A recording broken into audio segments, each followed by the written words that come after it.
নিযুত মইনাৰ আঁচনিৰ পাছতে এইবাৰ অসম চৰকাৰে প্ৰদান কৰিব ল'ৰাসকলক বাবু আঁচনি। এই বাবু আঁচনি কি হয়, কেনেকৈ আপোনালোকে আবেদন কৰিব পাৰিব, কি সুবিধা লাভ কৰিব, এই সকলোবোৰ তথ্য আজি এই ভিডিঅ'টোৰ জৰিয়তে মই আপোনালোকক জনাই দিম। ভিডিঅ'টো শেষলৈকে চাই থাকিব আৰু এনেকুৱা নতুন আপডেটবোৰ বিষয়ে পাই থাকিবলৈ চেনেলটো ছাবস্ক্ৰাইব কৰি ৰাখিবলৈ নাপাহৰিব।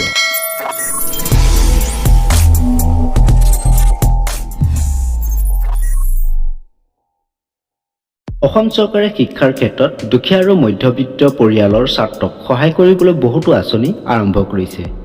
এইবোৰৰ ভিতৰত বাবু আঁচনি এখন গুৰুত্বপূৰ্ণ কল্যাণমূলক আঁচনি। 2024 চনত বাবু আঁচনিৰ অধীনত নতুন আপডেট আৰু সুবিধাৰ পোৱাৰ সম্ভাৱনা আছে বুলি চৰকাৰী সূত্ৰৰ পৰা জানিব পৰা গৈছে। প্ৰথমতে আমি আলোচনা কৰিম বাবু আঁচনি কি হয়। ইয়াত দিয়া আছে, বাবু আঁচনি হৈছে অসম চৰকাৰৰ এটা আৰ্থিক সহায়মূলক আঁচনি, যাৰ জৰিয়তে বিদ্যালয় আৰু মহাবিদ্যালয়ত অধ্যয়ন কৰা ছাত্ৰসকলক শিক্ষা আগবঢ়াবলৈ আৰ্থিক সহায় প্ৰদান কৰা হ'ব। এই আঁচনিখনৰ মূল লক্ষ্য হৈছে শিক্ষাৰ পৰা কোনো ছাত্ৰক বঞ্চিত নকৰা, পৰিয়ালৰ আৰ্থিক বোজা কমোৱা, শিক্ষাৰ মান উন্নয়ন কৰা। এতিয়া আমি আলোচনা কৰিম এই আঁচনিটোৰ জৰিয়তে ছাত্ৰসকলে কি লাভালাভ উঠাব পাৰিব।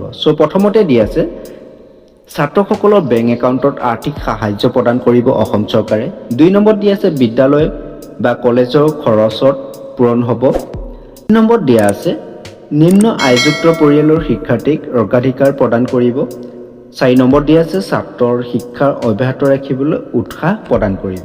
আপোনালোকে নিশ্চয় জানে, টকা পইচাৰ অভাৱত বহুতো ছাত্ৰ ছাত্ৰীয়ে নিজৰ শিক্ষা আধাতে এৰিবলগীয়া হয়। সেইবাবে অসম চৰকাৰে নিযুত মইনা আঁচনিৰ জৰিয়তে ছাত্ৰীসকলক এটা আৰ্থিক সাহায্য প্ৰদান কৰে আৰু সেই আৰ্থিক সাহায্যৰ জৰিয়তে তেওঁলোকৰ যি শিক্ষা ক্ষেত্ৰত তেওঁলোকে আগুৱাই গৈ আছে। সেইবাবে অসম চৰকাৰে পুনৰবাৰ নিৰ্ধাৰিত কৰিছে যে যিসকল ছাত্ৰ আছে, এই ল'ৰা ছাত্ৰকো এটা বাবু আঁচনিৰ জৰিয়তে এটা আৰ্থিক সাহায্য প্ৰদান কৰিব। আৰু বৰ্তমান সময়লৈকে কিমান টকা বা কেনেদৰে তেওঁলোকক আৰ্থিক সাহায্য প্ৰদান কৰিব এতিয়ালৈকে কোনো ধৰণৰ আপডেট নাই। যেতিয়াই অসম চৰকাৰৰ পৰা কিবা নতুন আপডেট আহে মই আপোনালোকক জনাই দিম। এই আঁচনিটো আপোনালোকে লাভ কৰিবলৈ আপোনালোকৰ কেইটামান যোগ্যতা থাকিব লাগিব। সেই যোগ্যতাসমূহ হৈছে, আবেদনকাৰী অসমৰ স্থায়ী বাসিন্দা হ'ব লাগিব, বিদ্যালয় বা স্বীকৃতিপ্ৰাপ্ত শিক্ষানুষ্ঠানত অধ্যয়নৰত হ'ব লাগিব ছাত্ৰজন, পৰিয়ালৰ বাৰ্ষিক আয় চৰকাৰে নিৰ্ধাৰিত সীমাৰ ভিতৰত হ'ব লাগিব। কিমান নিৰ্ধাৰিত সীমা এতিয়ালৈকে চৰকাৰে কোনো ধৰণৰ আপডেট দিয়া নাই। যেতিয়াই তেওঁলোকে আপডেট দিয়ে মই আপোনালোকক জনাই দিম। ইয়াৰ পিছত যোগ্যতাটো হৈছে, বৈধ বেংক একাউণ্ট আৰু আধাৰ কাৰ্ড থাকিব লাগিব ছাত্ৰজনৰ। এইসমূহ ডকুমেণ্ট আপোনালোকৰ থাকিব লাগিব।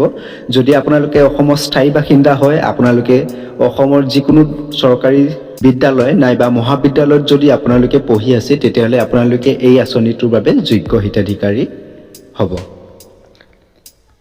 ইয়াৰ পিছত আপোনালোকৰ প্ৰয়োজনীয় নথিপত্ৰসমূহ বিচাৰিছে। প্ৰথম নথিপত্ৰ হৈছে আধাৰ কাৰ্ড থাকিব লাগিব, বেংক একাউণ্ট থাকিব লাগিব, আয় প্ৰমাণপত্ৰ থাকিব লাগিব, বাসস্থানৰ প্ৰমাণপত্ৰ থাকিব লাগিব আৰু বিদ্যালয় বা কলেজৰ চাৰ্টিফিকেট আৰু লগতে আপোনালোকৰ পাছপোৰ্ট ফটো এখনৰ প্ৰয়োজন হ'ব।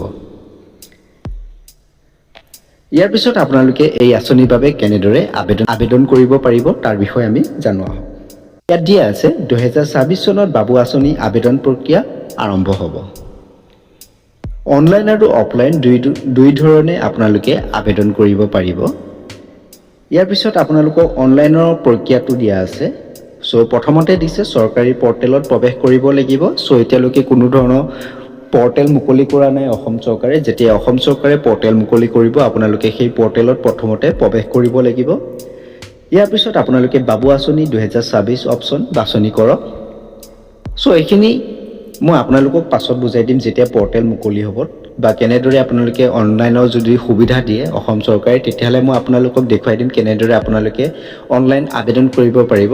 আৰু মই ভাবোঁ এই প্ৰক্ৰিয়াটো আপোনালোকে অফলাইনেই কৰিব লাগিব, কাৰণ আপোনালোকে যিখন স্কুল বা যিখন কলেজত আপোনালোকে পঢ়ি আছে, সেই স্কুল বা কলেজৰ পৰাই আপোনালোকৰ এই আবেদন প্ৰক্ৰিয়াটো আৰম্ভ কৰি দিব।